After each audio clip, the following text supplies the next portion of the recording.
The first thing she noticed was that the lights were dimmed, not off, just enough to make the hallway feel unfamiliar. She didn't call out my name.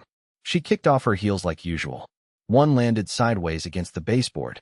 She dropped her purse on the hallway table, phone still buzzing with unread messages she probably didn't want me to see. And then I heard her giggle. Not the real one. The fake one. The breathy, performative one I'd only ever heard over the phone when she thought I wasn't listening.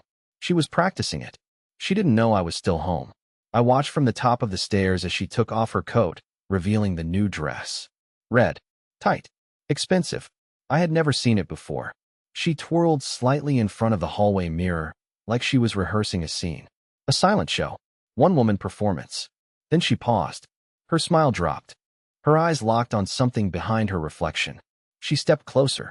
The words were there, written in thick, red strokes across the glass. Not ink, not marker. Lipstick. Hers. How many nights did you think I wouldn't know? She didn't scream. She didn't move. She stared at the message like it had spoken out loud.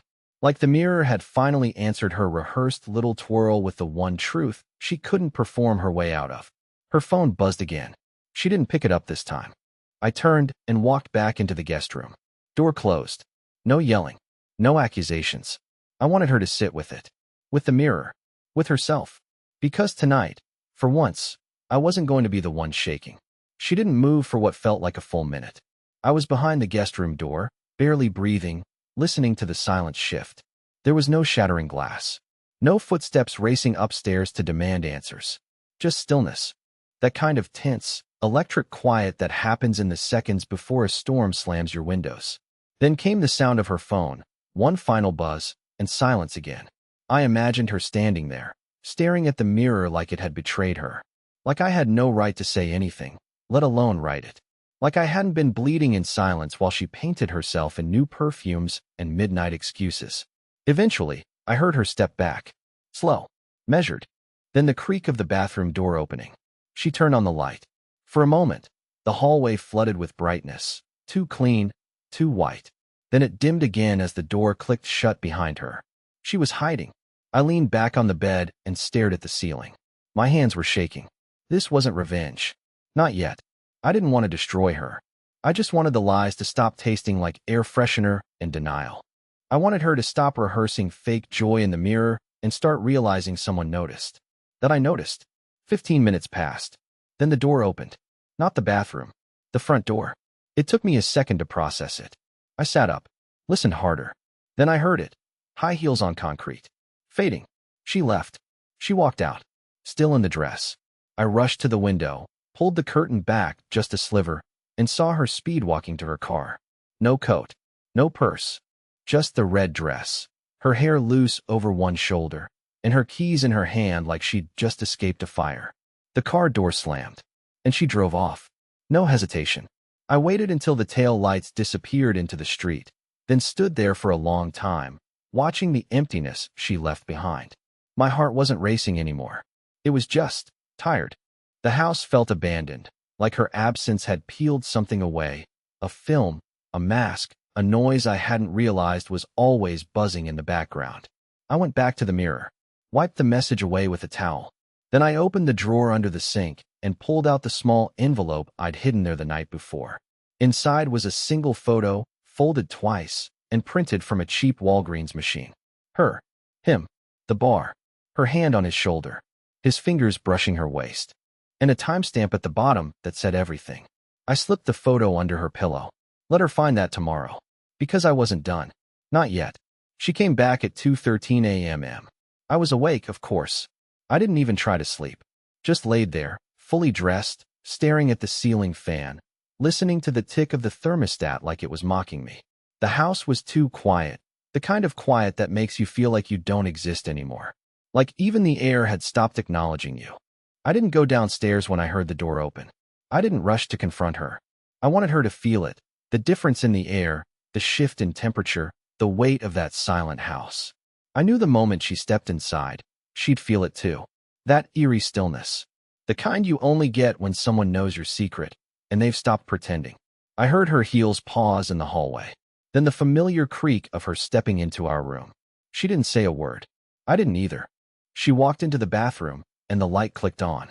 I knew exactly what she was doing. She was checking if the message on the mirror was still there. It wasn't.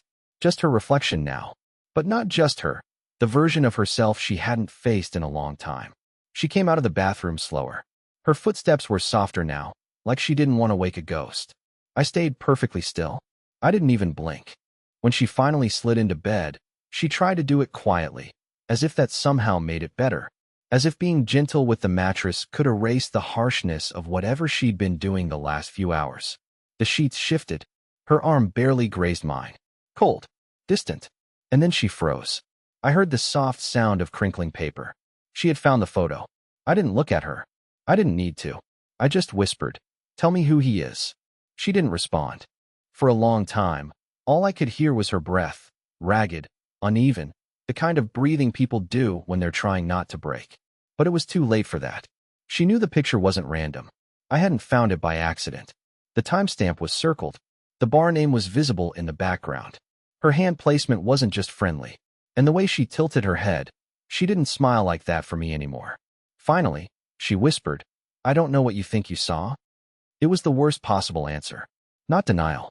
Not confession. Just gaslighting and soft lighting. I turned my head to look at her, really look. And she flinched, like the truth in my eyes burned her more than the lies she'd been feeding herself. "You wore that dress for him," I said. "Did you think I wouldn't recognize when you stopped dressing for me?" She didn't answer. Just gripped the photo tighter, like she could crumple it out of existence. Like proof meant nothing if she shredded it fast enough. "I don't want to fight," she said finally, voice breaking. I almost laughed. Not because it was funny, but because it was so pathetic. We weren't in a fight. You fight when both people are still in it. This was just a demolition. One of us already walked out mentally. The other one had just caught up. "I'm not fighting," I said, rolling away from her. "I'm watching." "Watching what?" she whispered, terrified now. "Your mask slip." Silence. I closed my eyes and waited for dawn. Not because I wanted morning to come, but because I wanted to see what she looked like when daylight hit the cracks she thought were still hidden. The morning hit like a slap. Not because of sunlight or noise, but because of how normal everything looked. She was already in the kitchen when I came downstairs, pouring coffee like she hadn't spent the night choking on a lie. Like she hadn't found a photo under her pillow that changed the entire temperature of our marriage. She had even made toast. Lightly buttered. The way I liked it. I wondered if she was trying to prove something, or if the muscle memory of being a wife hadn't decayed completely yet. "Morning," she said softly. I nodded, but didn't reply. Just sat at the table, across from her, and stared at the way she avoided eye contact.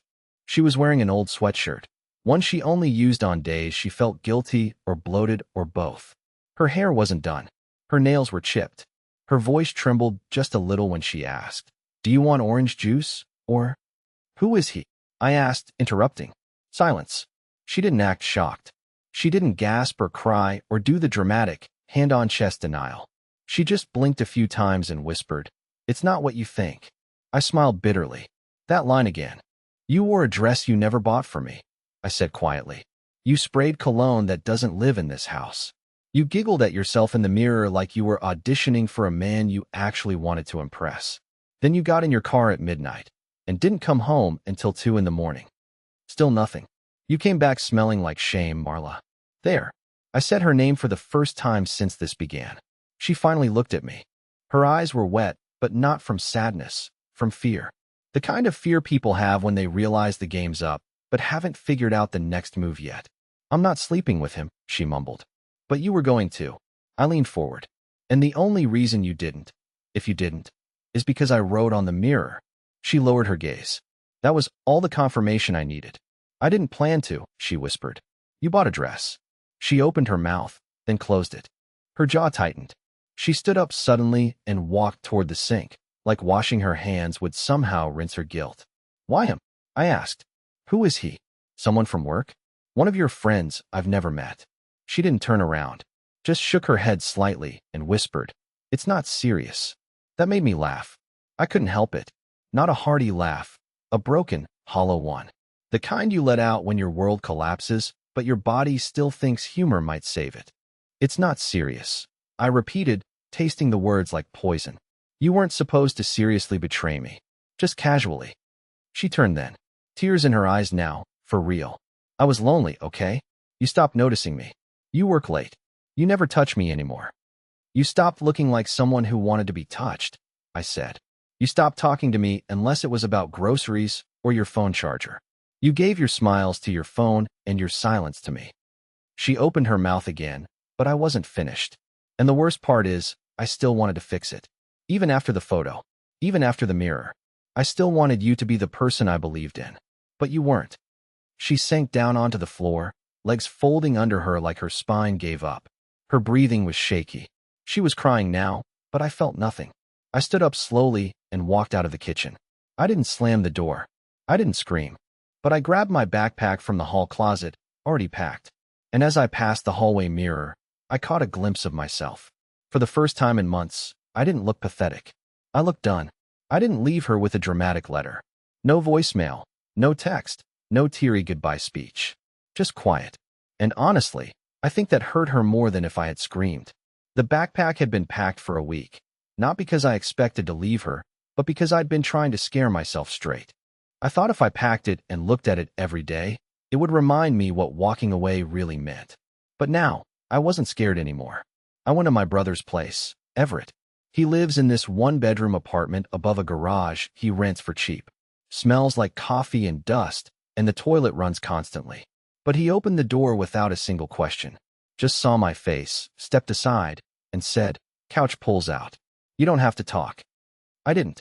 Not at first. But by the second night, the silence started to ache. It filled the corners of my chest where my trust used to live. I kept replaying that moment in my head.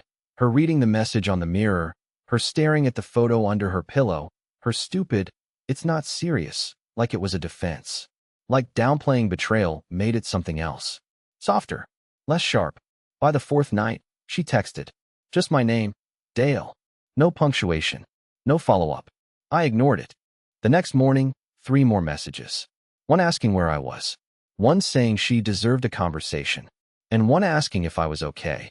As if she hadn't cracked me open and walked through my insides and heels. I didn't answer. That evening, Everett came home from work and found me still sitting in the same hoodie I'd been wearing for 2 days. He tossed a beer at me and said, "She texted me."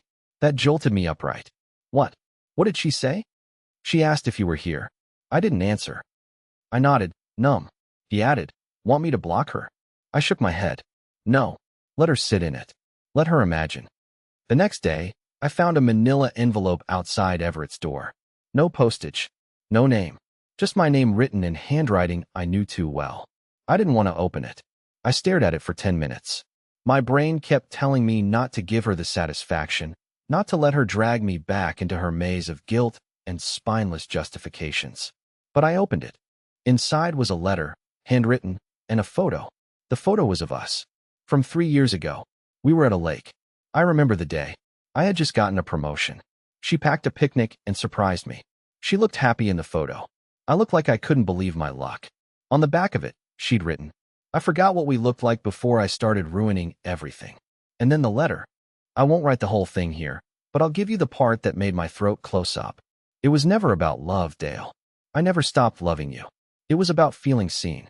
And yes, I should have come to you instead of someone else. I know that now. I see it every time I look in the mirror and the lipstick doesn't come off. I read that line 5 times. She was still talking about the mirror. Like that moment haunted her. Good, because it still haunted me. Everett saw me holding the envelope and asked, "So now what?" I didn't answer him. But that night, I opened my phone and scrolled through our photos. Not because I missed her, but because I needed to remember the version of her I fell for. To compare her to the woman who wore a red dress and walked into the night like she had nothing to lose. And that's when I noticed something. In one of the old photos, a man in the background. Same guy from the bar. Same jacket. Same smug expression. That photo was taken a year ago. A full year. And suddenly, I realized the red dress was never the beginning. It was the end. I stared at that photo for so long. My phone went dim and locked itself. My thumb hovered over the screen like I could pull more truth from pixels if I just looked harder. But there he was, the man in the background. The same lean frame, the same smug posture, same jacket I saw in the bar photo that blew this all open. But this picture wasn't from 2 weeks ago. It wasn't from some new, impulsive mistake she could chalk up to loneliness or miscommunication. This was from last fall. A candid shot she'd taken when we were walking around the lake, arm in arm, laughing about nothing. I remember thinking that day, we're finally okay again. But while I was sipping cider and planning our next vacation, she was already slipping away. The man wasn't photobombing. He wasn't just passing by. He was looking at us, directly at us, in the photo. Not surprised, not annoyed. Just curious. Like he was already part of the story. I stood up so fast I knocked over the chair in Everett's kitchen. He looked over from the couch, but didn't say anything. I didn't explain.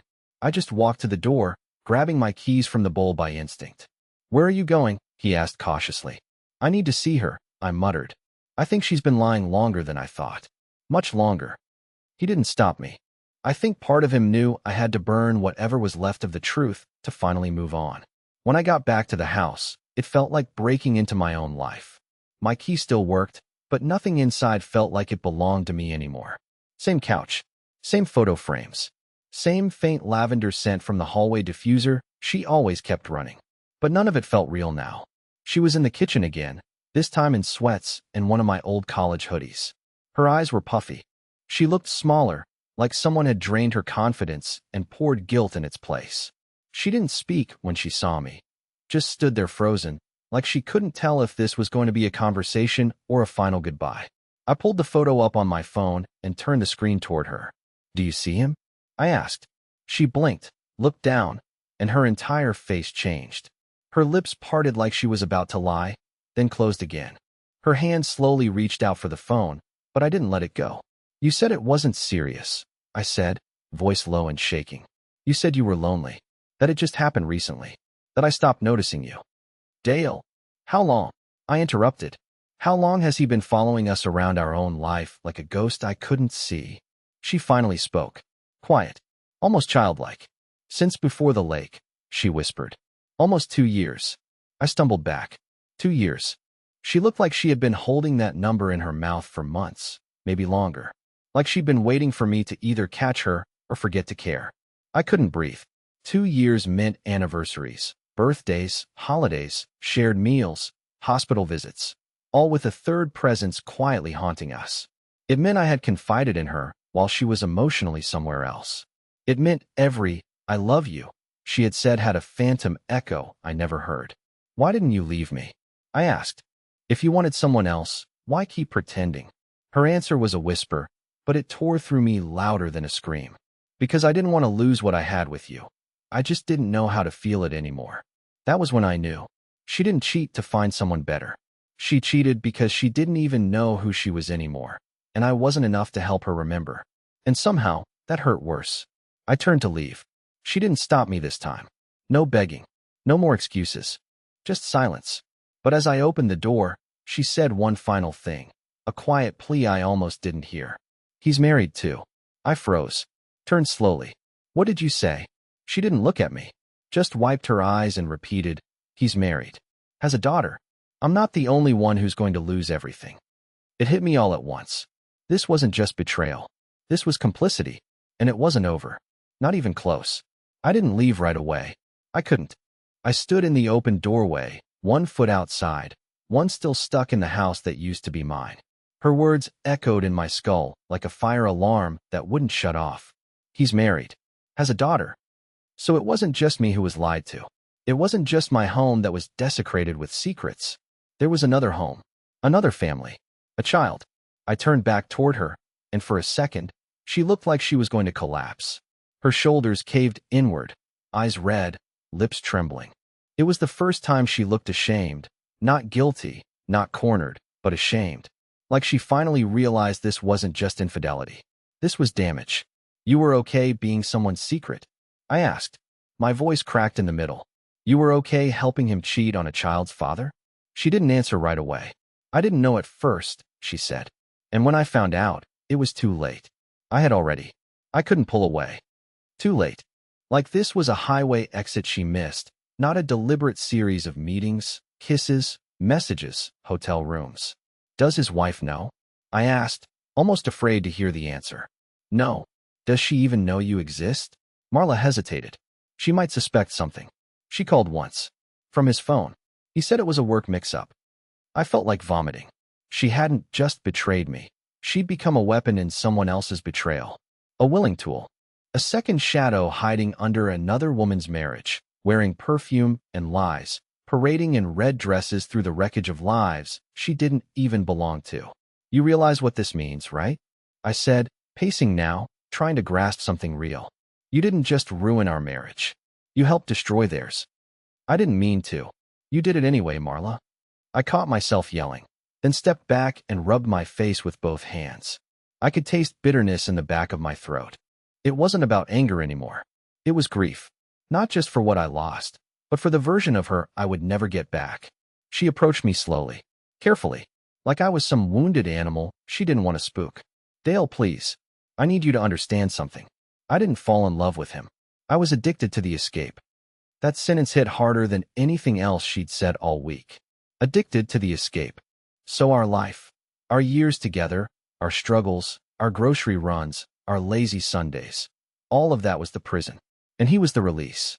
I couldn't respond. I just walked out the door. This time, I drove with no destination. My phone buzzed twice in my pocket, but I didn't look.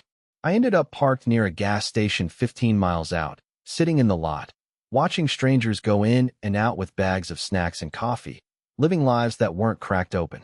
I stared at my reflection in the windshield. What was I now? A man who lost his wife to another man's lie? Or worse, a man whose wife chose to become the lie herself? The realization hit me then. If this other man's wife didn't know, then I did have something. Leverage. Not to hurt. I wasn't vengeful by nature. But if I wanted the truth to matter, to echo, to reach beyond the walls of our collapsing marriage, I couldn't stay silent. Marla had written the ending of our story with a mirror and lipstick and red silk. But what if I rewrote the rest? What if I found her lover's family? What if I told his wife everything? I didn't sleep that night. I sat in my car until dawn, watching the sun rise through the fogged windshield, gripping the steering wheel like it might steady the storm inside me. I wasn't a vengeful man. I wasn't the type to destroy other people's lives just because mine had been shattered. But as I stared at the envelope in my lap, sealed, addressed, and stamped, I realized something. This wasn't vengeance. It was justice. Inside was a printed photo, not of the red dress, not of the bar, but of him, the man my wife had confessed to meeting for nearly 2 years. The same man who stared directly at the camera from that photo at the lake, his expression smug, confident, untouchable.